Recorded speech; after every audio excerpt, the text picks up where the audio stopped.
प्रियजनों, सभी जानते हैं अनुशासनहीनता या इनडिसिप्लिन से हमारी जो दिनचर्या या डेली रूटीन है, हमारी डाइट है, जिस प्रकार का हम भोजन लेते हैं, ऐसे ही हमारी जो नींद है गहरी, जिसको डीप स्लीप भी कहा जाता है, ये सब प्रभावित होते हैं।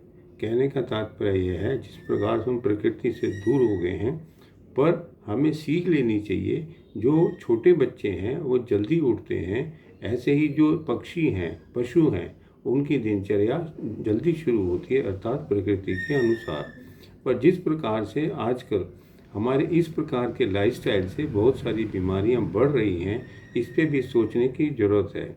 हम आराम पसंद लोग हो गए हैं, विशेषकर शहरों में। चाहे आप कंपल्शन से ना कहिए या अपने कंपैशन से, अर्थात अपनी इच्छा के अनुसार।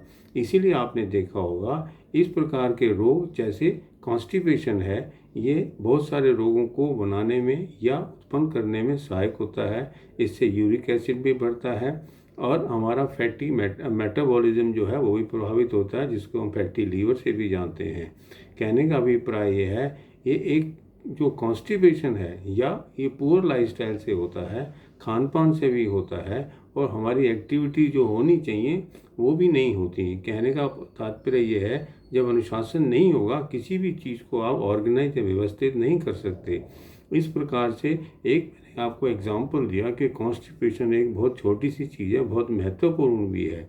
ऐसे ही बहुत सारे रोग, चाहे वो हार्ट संबंधित हो या हमारे लीवर संबंधित हो या यूं कहें आर्थराइटिस संबंधित हो, यहाँ तक कि मैंने देखा है कि लोगों को कॉन्स्टिपेशन के कारण ही कैंसर जैसे मारक रोग भी होने लगे हैं। तो ध्यान दीजिए कि अपनी दिनचर्या को ठीक करने के लिए सभी का अनुशासित होना बहुत आवश्यक है।